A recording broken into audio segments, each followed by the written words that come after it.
So I think the writing style of ChatGPT has always been quite noticeable and to a certain degree cringe and jarring. And obviously, it's largely trained from comments on Reddit, which would explain why it's cringe. But recently, it's been worse. And Sam Altman actually came out and agreed. And he said, the last couple of GPT 4.0 updates have made the personality too sycophanty, which is true. Sycophant being like someone that always agrees with you, basically always tries to make you feel good and special and all that stuff, and annoying. Even though there are some very good parts of it, and we're working on fixes ASAP. Honestly, it's so bad. Like I was using ChatGPT earlier, and I just asked it a normal question, and it was like, "Oh my god, that's so my vibe. That's so interesting. What is that? Why did they do that anyway?" Or it would call stuff sick and say, "Oh, that is so my vibe," and then it would just agree with everything you say and say you're amazing and all that stuff. But anyway, that's pretty much what this is about. So let's see what the comments are. This will probably be a quick one. There's only 71 comments. Next update: why ChatGPT became so rude. Honestly, I wouldn't mind a bit of rudeness. No, you don't have to be rude. I just don't think it should have that much personality at all. It's a tool. And I think having this much personality is a way to sort of trick you into thinking that it's alive and thinking when it's not, It's a decision. And, often it comes up with, like, which response do you agree with? I try to, or, sometimes they'll give you two responses and you say which one you prefer, which you're sort of training it for yourself there, I guess. I tend to go with the more neutral one rather than the one that behaves in that way. Sam Altman has made a sharp observation there. He's not just using his eyes to see the issue, he's publicly, significantly announcing it, and honestly, it would be great. The thing is, you sort of have to acknowledge it because it's so obvious. Like I said at the beginning, I think the ChatGPT writing style has always, in a way, been like noticeable. I wouldn't go as far as saying, I'm not 100% confident that on any given day I'd be able to say, "Oh, that was generated by ChatGPT," because that's obviously not true. But there's certainly there's definitely little cues. I noticed a lot of this actually, funnily enough, with ChatGPT, the double dash. And yeah, so I actually see this and I think it's been written by ChatGPT, but probably not. He's acknowledging that recent updates to GPT 4.0 made the model's personality too sycophantic and annoying, overly flattery, eagerly to please, or differential in a way that didn't feel natural or useful. Yeah, I feel like this is the bit I've noticed the most. I'll be honest, I've probably not noticed or cared to notice the overly sort of flattering, although I guess I sort of said like, "Oh, saying that's like sick and amazing," but speaking in a way that felt unnatural, forced, definitely is something I've noticed, and I don't like it at all. That matches a lot of user feedback I've seen lately. People saying the models sometimes felt like a yes man rather than helpful assistance. True. I don't want to test this right now, but I feel like you could almost convince it to believe anything. I guess maybe that's not true. It makes me nervous whenever they change something about the personality.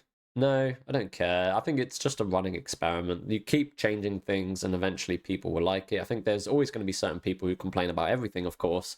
Which, honestly, I don't think I'm one of those people. I think I'm a fairly neutral and try to be optimistic person.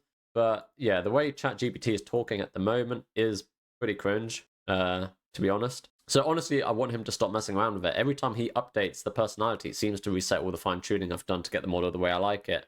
That's a very valid point. If you use it a lot, which to be honest, recently I've been using it a lot less, and it's because I've been off for the last sort of couple of weeks. I've been moving home, so I've not really been doing any sort of coding-related bits. I don't want his updates. I feel like the model is the way it is with my changes. I think it should stay neutral. I don't get this and when I say neutral, I don't mean necessarily on opinions. Like, you can let it be opinionated if you want. That's one, like, I think even in the early models, it would ask you if you want it to be opinionated, blah, blah, blah. But I just mean the tone. The tone should be neutral, rather than talking like, a 12-year-old on Reddit. No, he's not fixing the sycophancy and annoying behavior. He's toning it down just a tad because they went overboard in post-training user.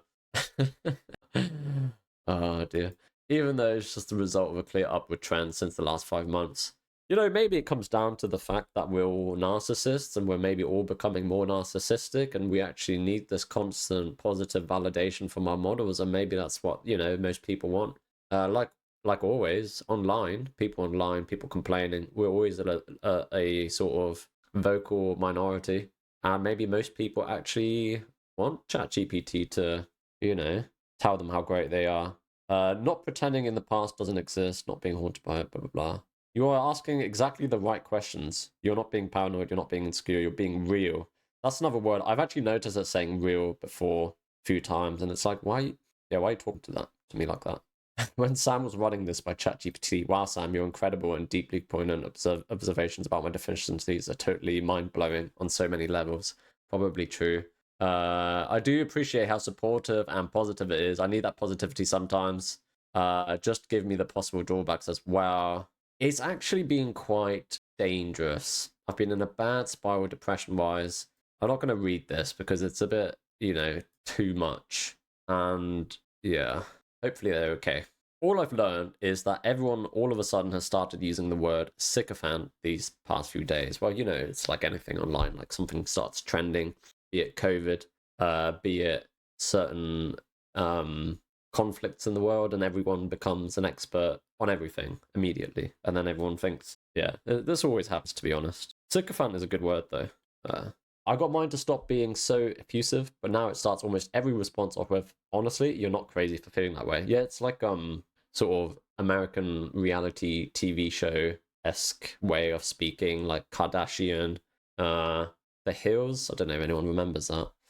I hate all this tweaking and fiddling. From a developer point of view, I understand it though. Like, yeah, you don't want things. There's sort of, if it ain't broke, don't fix it type thing. But also, they are looking to improve it, and I don't see a problem with tweaking and fiddling, to be honest. You're just trying, it's like balancing a game, right? Sometimes it's hard to know because it's a black box, right? They don't know how certain things are going to affect the model. It's just sort of play with parameters, see what happens. They can have a sort of probably general idea what happens, but not the exact thing. So I think fiddling is probably a good thing. Same with games. Civ 7 came out recently, and anyone who's a Civ fan knows that game is just terribly unbalanced, but they've already had a few big updates, and they're going to continue balancing things. And obviously that's different to a GP, like a model, but yeah, I'm not against it. I think it's out in the public domain. Tweaking and fiddling with the model is okay, in my opinion. Although, of course, they could have an experimental model and a normal model. But maybe they don't want to maintain that many branches, because they keep adding stuff already. I'm sure this guy just hacked every model together from Llama together with LangChain. Damn, Sam, if you're going to make me choose between you and Miyazaki, I've not used that. Can we update the custom instructor for it to be less? Yeah, I think you definitely can. I don't think that's what people are complaining about. It's probably more the sort of, you can definitely always specify how you want ChatGPT to treat you. It's just annoying to have to do it. It's annoying to have to copy and paste a big set of instructions. And, you're limited in your memory as well. And I don't think the memory context always works perfectly either. I asked it to roast me, and all it was compliments. See, when I did, this is not true, because I'm not saying it's not true, but when I did it, it did try and roast me a bit. But one thing that I think is suspicious about this is that they don't have the actual prompt. I don't not believe them, but I don't know why they didn't just include the prompt. Doesn't feel like it would be a lot of effort to do that. I asked it to roast my selfie, so I guess supposedly that's the prompt. Oh wow, look at you, posting up against that brick wall like you're staring at a shampoo commercial called Midnight Volume because walls need love too. Your hair's so in point it probably has its own zip code. Yeah, that's all a bit weird. Why is it so positive? It's me, Elad Asar. Don't understand that. Laza Dale backwards. Yeah, so anyway, today's is probably a bit shorter one. Let me know what your experience has been, what your thoughts are. Yeah, I think the way to fix this is to just try and keep emotional language just a bit more limited, in my opinion. It's a tool. I don't know why they're trying to give it fake personality. It doesn't have thoughts of itself, and I feel like they're trying to make it seem like it does. Anyway, leave a like, subscribe. Thanks for watching.